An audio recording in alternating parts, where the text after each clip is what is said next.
Welcome everyone right here and everyone online. We're excited to have a hybrid event and be in person with the Sangha today, and thanks to John and Nancy for making this possible. So we are just at the beginning of the Heart Sutra, and the Heart Sutra is a pith expression of the whole path of Mahayana Buddhism. And not only is it recited throughout the Buddhist world in the Mahayana or the mid to later tradition, now that geography and communication has made so much more contact possible, it's also helpful to foundation level Buddhism. So we could say it's recited as a important pointing out instruction throughout all of Buddhism. So we're going to have a lot of visual aids again today because I think it makes it easier for everyone. But I was listening to NPR as I was driving, and they had an astronomer on. And this astronomer was saying, you know, we don't know the universe. We think we know the universe, but we don't know the universe. And essentially, we have what we know, and so we make a premise on what we know, and then science breaks that premise. And then it's expanded to a bigger picture until that picture is broken. So in Buddhism, we're working with emptiness and our deepening understanding of emptiness as the force that breaks the picture. So I was driving, listening to the astronomer, and I was driving over to watch sunrise, as I often do. Let me get this, share the screen again. And it was so foggy that I thought, oh, that's a perfect, a perfect way of looking at, all right, let me get it, our experience. All right, why is it? Okay, there we go. So we're looking out and we think we know what we're seeing. We can see the rocks, we can see a couple of trees, but the fog of our ignorance is covering the other shore. The other shore, I get it. Exactly. And so as our ignorance dissipates, look at what arises. We start to see Mackworth Island. But actually, we have heard that beyond Mackworth Island is Peaks Island, and beyond Peaks Island is the ocean. So our ignorance is dissipating, but we're still only seeing parts of what is knowable or parts of what is possible, what our potential is to actually see. So we're still investigating how to use the Heart Sutra to dissolve our ignorance. And last week, we left things at the 5 skandhas. So Shariputra, representing us with our ignorance, is asking Avalokitesvara, you know, how do I understand what the Buddha is teaching? And Avalokitesvara says, start with the 5 skandhas. Essentially, start with your own direct experience of yourself. And if we were to look at our experience of ourself, we could put it in these 5 categories: the body or form, feelings, perceptions, mental formations, and consciousness. So just about all of our experience from this perspective could fit in one of those categories. And then Avalokitesvara says these are inherently empty. So that's where we left it. And this week we're working actually with just the first line, but I want to read the whole verse. Form is emptiness, emptiness is form is none other than emptiness, emptiness is none other than form. So if the Heart Sutra is the pith expression of 100,000 lines, then this is a pith expression of the Heart Sutra. Form is emptiness, emptiness is form is none other than emptiness, emptiness is none other than form. And then Thich Nhat Hanh in his translation is saying, okay, still too much. Let's just be direct and say, this body is emptiness. Let's just take it as simply as we can so that we can understand it step by step.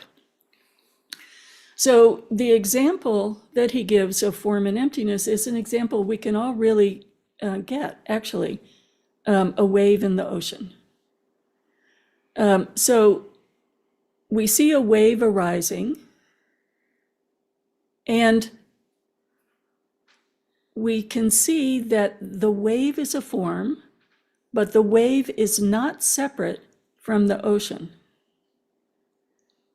So the wave doesn't exist by itself. It's empty of a separate existence. You can't separate the wave and the ocean, nor could you separate the wave and the water. So this is one of the clearest example.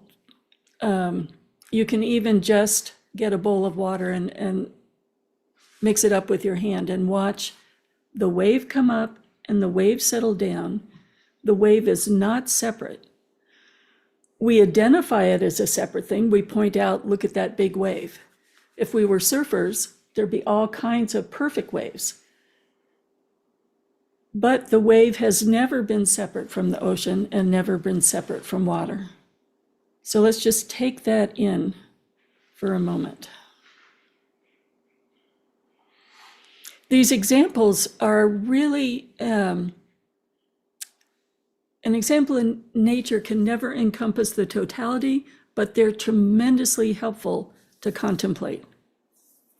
And that's why they're classically used over and over and over again, the wave and water.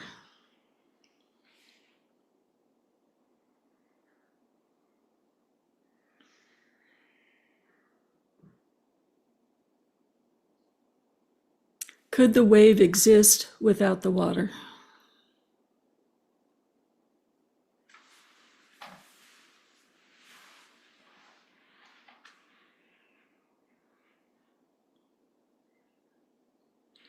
Another class example is a flame and its heat. Can you separate the flame and its heat?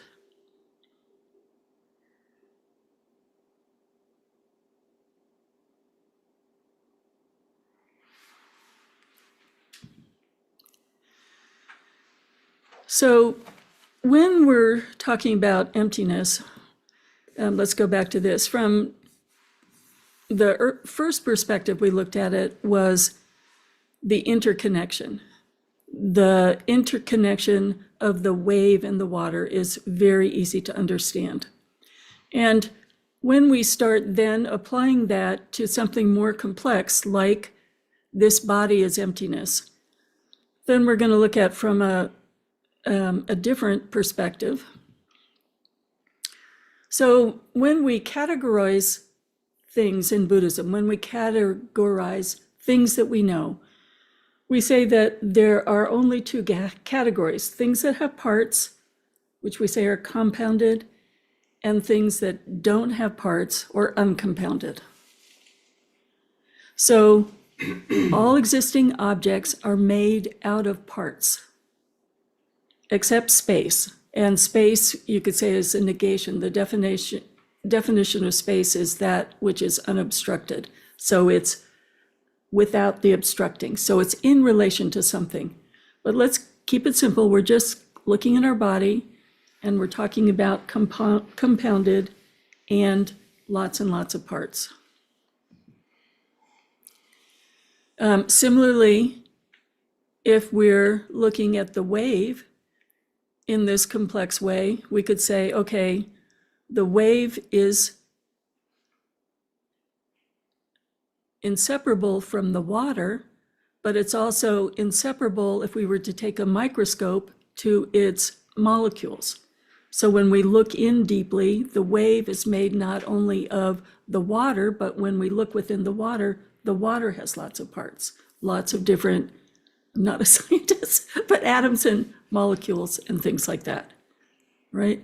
So both are made out of parts. So if something is made out of parts, it is not singular. It's lots and lots of parts. And it doesn't exist as a single entity from its own side. It's a compounded group of things that are participating, dependent on each other, that function.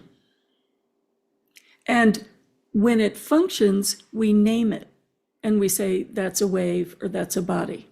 And so we don't investigate it, we just say, oh, this is a body, this is a wave, without looking deeply to see that it's made up of all these parts.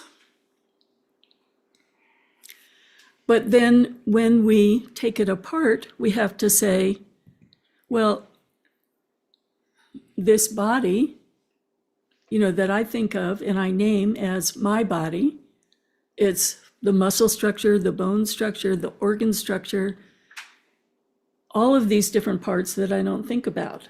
And so looking around, all the gray-haired folks, we're not here today with all the parts we started out with, probably.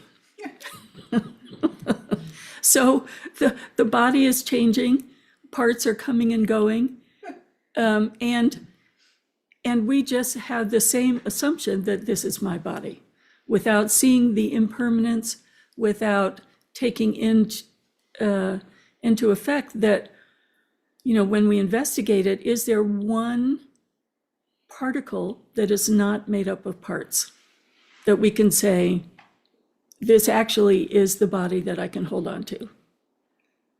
And even if we went to the molecular level, we might have been able to say an atom a long, long time ago, but now we know they're quarks, and now we know that the electrons are jumping in and out. So the premise we had that we thought we could grab onto, it's gone. And this current premise will be gone again also. So compounded. So when we say, or when Thich Nhat Hanh uses the Heart Sutra to say, this body itself is emptiness, we're trying to see if there is a self, is it somewhere findable in my body? And then when we look at the body, there's no findable body. We could say, okay, where's the body? Well, there are the muscles. It's not just the muscles, they're the bones. It's not just the bones. It's not just the atoms. Where is the piece that is the findable body or the findable self within the body? Even the smallest molecule has a top, a bottom, and two sides. So it's not indivisible. So there's not something that exists from its own side. And the other part is the body is not independent of causes and conditions. So if our mother and father didn't meet, if that sperm and egg didn't come together, the body could not have arisen. So there are causes and conditions that allow this particular body to arise. And this particular body is moving and changing. But can you say that this self is separate from your parents in terms of causes and conditions? And from that perspective, are you independent from their parents? When we look at it from like that, we can't isolate just this personal life in time. It's arising from all of these causes and conditions.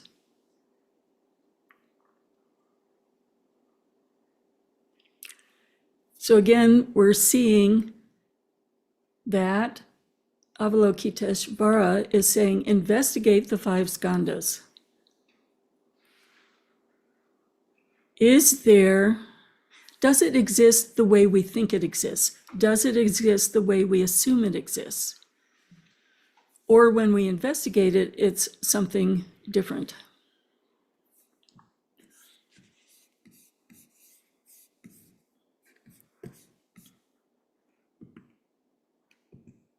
Okay, I don't want to go that far yet. Okay, so another way that we can contemplate it is looking at our hand. So everyone, go ahead and look at your hand. So the important thing is to understand that our hand is like the wave. We have named it a hand, and we say, this is my hand. And, conventionally the hand functions. Conventionally, we can use it. But is it what we think it is? So if we look at the hand, then we can say, okay, it's made up of 5 different fingers, and it's made up of muscles and bones. Is there actually a hand there? Or is it just a name that we've given to a collection of components that are arising right now in this moment of time?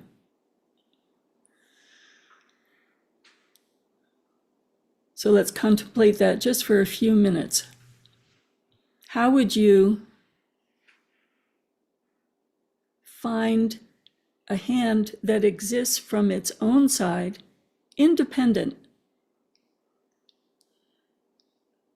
by itself, singular? Can you even look at your thumb and find the beginning of your thumb?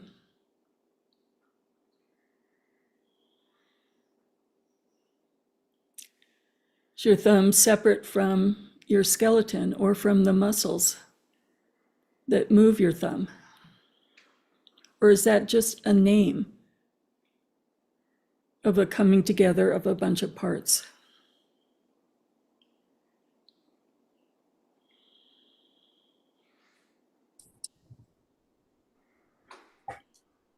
So this is a deeper investigation of interbeing, more specific investigation of interbeing. We're looking at our premise that we have a hand. My hand has always been there. It's done really well.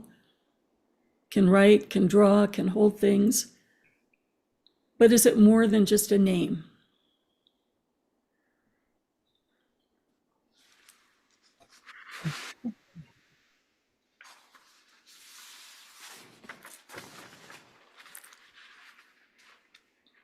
Just really take that in for a moment. It's one step more complex than the wave.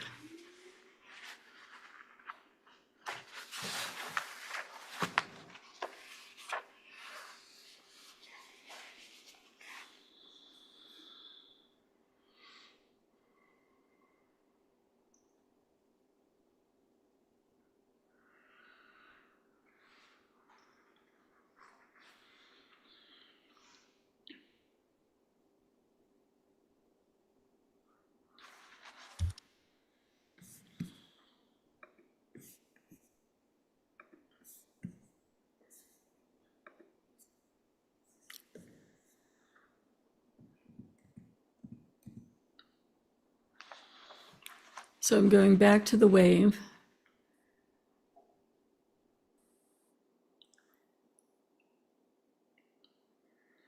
So we're talking about form is emptiness, or this body is emptiness. And we're just seeing that anything that we identify is made up of parts and can't be independent of those parts.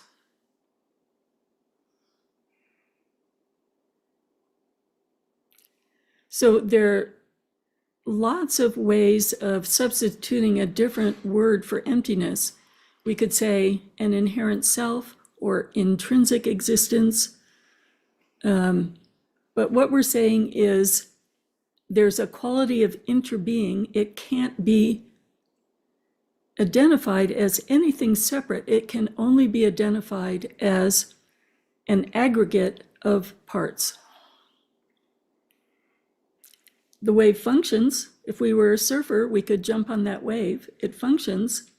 Conventionally, we see it and understanding as functioning. We see and understand our body as functioning. The problem comes when we say, but this is myself.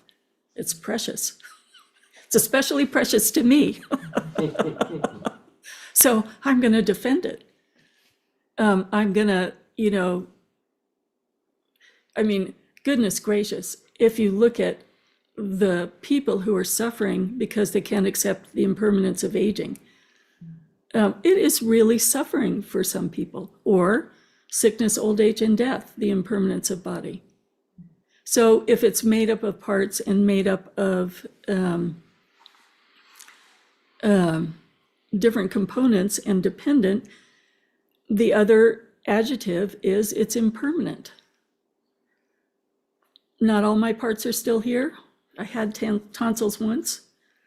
I've added parts. In terms of pounds, I've added lots of parts.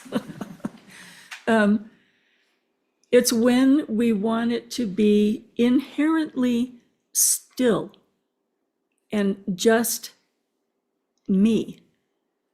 And when we want to grasp onto it as unchanging and permanent, I want the health I have in this moment. I don't want any more changes to my health. It just, all of that starts to bring suffering, and all of that starts to bring grasping. Grasping at youth, grasping at health, grasping at defeating death, grasping at strength. There are many different ways we want to say this body should be unchanging and unmoving from the way I want it to be, and that causes suffering. Not only does that cause suffering, but it's the grasping at that causes suffering.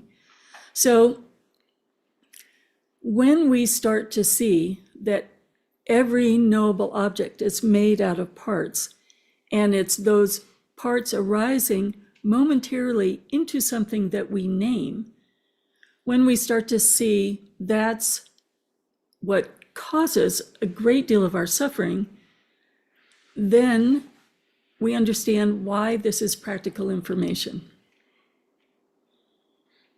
So in my many, many years of dieting history, my most favorite is chocolate. Chocolate is only salt, sugar, cocoa, and fat. That's all it is. And when I look, do I like any of those individually? Couldn't care less, absolutely not. It's their combination that I name as chocolate, that I name as my favorite thing that I grasp towards, which leads to the karma of extra weight, less good health. It causes me suffering. If I analyze the emptiness of chocolate, that it's only cocoa, sugar, fat, and salt in a combination, I'd be on the way of freeing myself from that habit.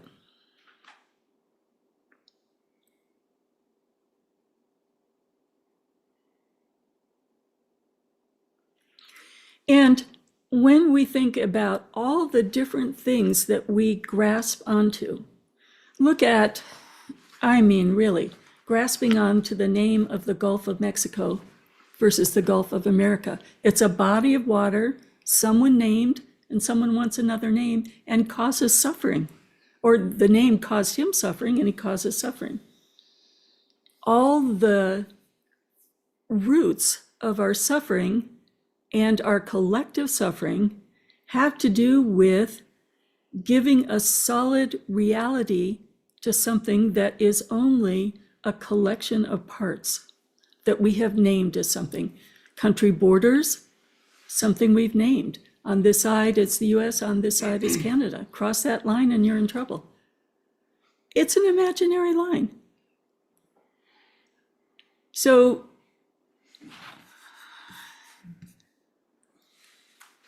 this is the first line, and Karl Bernhotzel, who's one of our great Khenpos, he's a German Khenpo, calls emptiness the atom bomb to the ego of our hard drive. Yes, it is great. So we're taking this one step at a time. I'm going back to the water and the wave. And just really take a look at the things in your room, where you are. And you might have something that your mind just reaches out to. This is my favorite painting. This is a special object. This is, so I'm smelling the lilies, how beautiful it is to have flowers, how overjoyed I am that it's spring. I'm naming something that's a collection of parts. And I'm giving it weight in terms of my happiness or unhappiness.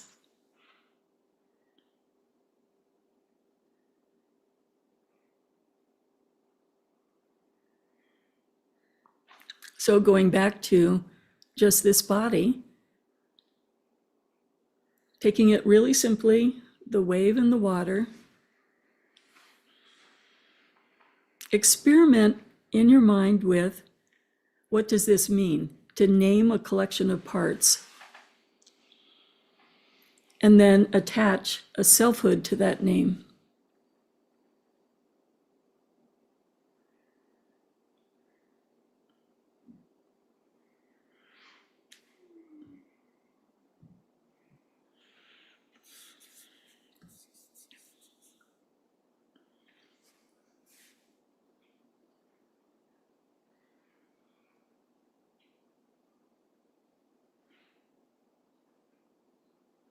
We know we create an identity. Think about, Colleen, you and I were experiencing illness this year. So the identity or selfhood in terms of the functioning of our body. It's very easy to say, well, I don't like who I am now. I liked who I was better. Joyce, you and I are both aging. So instead of allowing the flow of impermanence, it's easy to be frustrated or upset with the impermanence, with the identity we attach to this collection of things and name a self. This is not the self I want. I want a different self with relative to the body.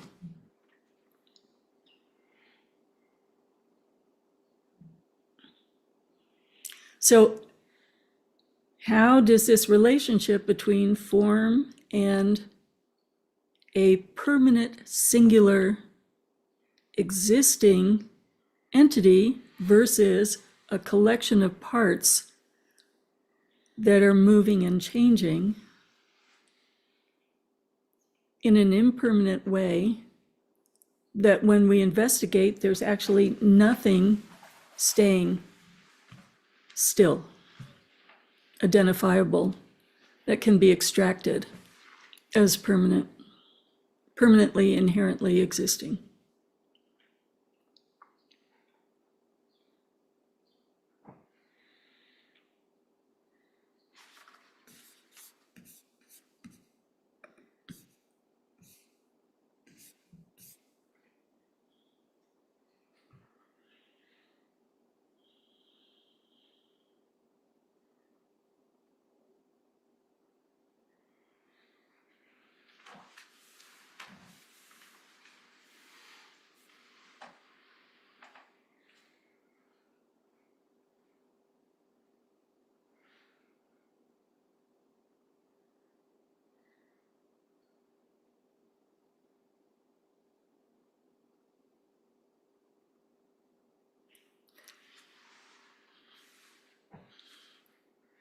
So as we work with this, we have to be really clear.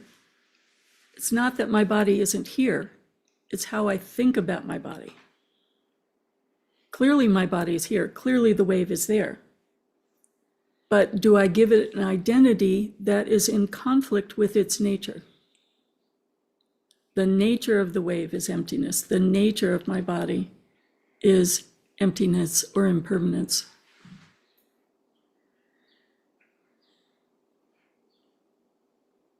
And how does that set us up for suffering?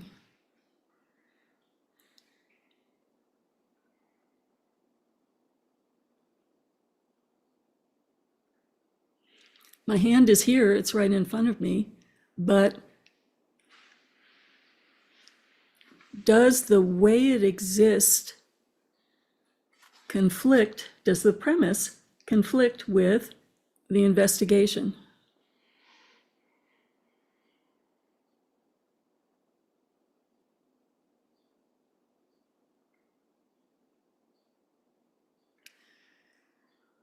So we're starting to see that, we'll keep it to just this body, is a fluid, moving, changing. And if I try and keep one moment of time and hold on to it and say it can't change from that, I set myself up for suffering. And if I want to say in that still moment of time, there's an identity of me there, there's no findable particle within that.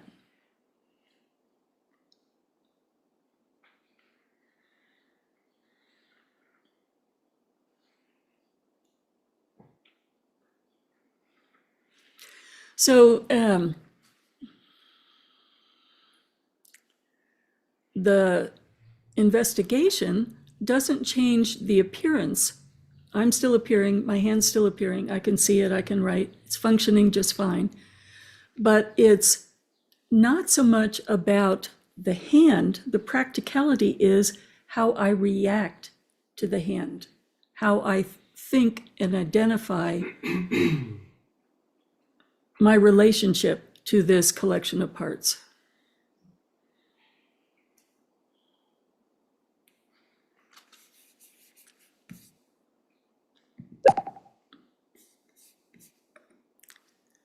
Okay. So on the one hand, this is the philosophical investigation of form is emptiness.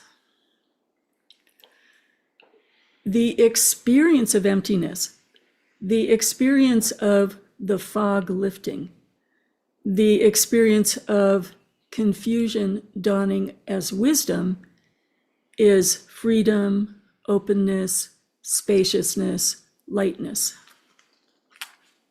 Same island, fog-free.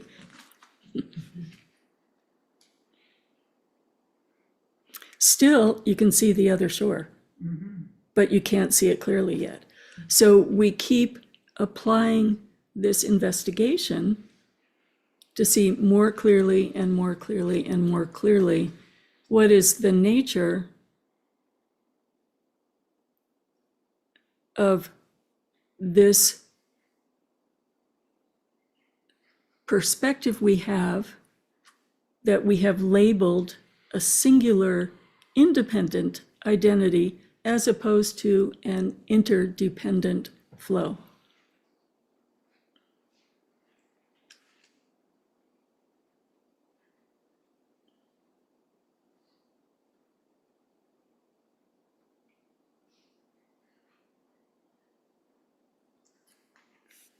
If it's an interdependent flow, then we're not separate from all of life. All of life is our family.